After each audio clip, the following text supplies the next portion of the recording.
മൂർത്തി രാജേശ്വരിയെ കാണുന്നു. മൂർത്തി വന്നപ്പോഴുണ്ടായ അനുഭവത്തിൽ നിന്നും സീത അഭിനയിക്കുകയാണെന്നുള്ള സംശയം രാജേശ്വരിയോട് പറയുന്നു.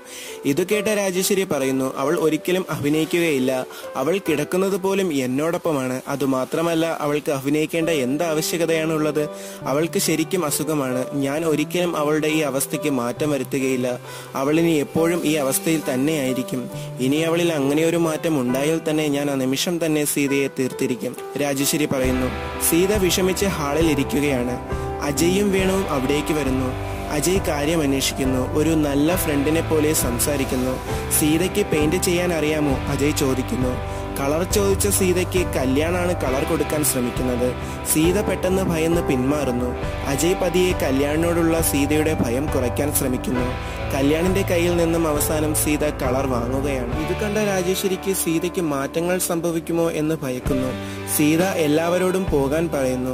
എന്നിട്ടും കല്യാൺ മാത്രം അവിടെ മറഞ്ഞു നിന്ന് സീതയെ വീക്ഷിക്കുന്നു. സീതയുടെ ആ പെരുമാറ്റത്തിൽ കല്യാണിന് നല്ല വിഷമമുണ്ട്. സീതയുടെ അടുത്തേക്ക് തന്നെ തിരിച്ചു പോകാനായി കല്യാൺ ഒരുങ്ങുന്നു. സീത വരച്ച പെയിന്റിംഗ് കാണിക്കാനായി സീത ഓടി വരുന്നു. കല്യാണിനെ വന്ന് മുട്ടുന്നു. പെയിന്റ് കല്യാണിന്റെ ടീഷർട്ടിലാവുകയാണ്.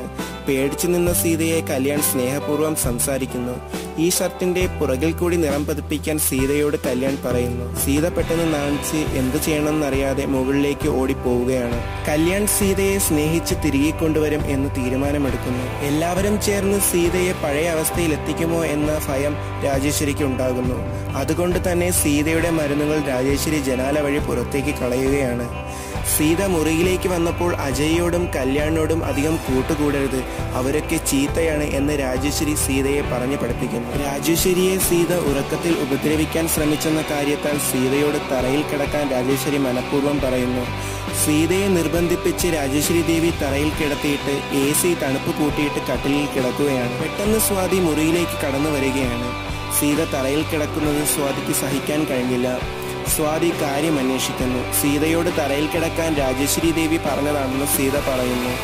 സീതയോട് സ്വാതി വേറെ റൂമിൽ പോയി കിടക്കാൻ ആവശ്യപ്പെടുന്നു. ആ നിമിഷം തന്നെ രാജേശ്വരി താളം മാറ്റി ചവിട്ടുകയാണ്. ചോദിക്കാതെ റൂമിൽ കയറി വന്ന സ്വാതി അഴുക്ക കുട്ടിയാണ് സീതയെ, അവളെ വഴക്ക് പറ എന്ന് പറഞ്ഞ് സീതയെ കൊണ്ട് സ്വാതിയെ വഴക്ക് പറയിക്കുന്നു. സ്വാതി വിഷമം സഹിക്ക വയ്യാതെ അവിടെ നിന്നും പുറത്തേക്ക് പോകുന്നു. തന്റെ ചേച്ചിക്ക് വന്ന ഈ അവസ്ഥ എനിക്ക് സഹിക്കാൻ കഴിയില്ല, അതുകൊണ്ട് ഞാനും തറയിൽ തന്നെ കിടക്കും എന്നും പറഞ്ഞ് സ്വാതിയുടെ റൂമിൽ തറയിൽ കിടക്കാൻ ശ്രമിക്കുന്നു. തുടരും.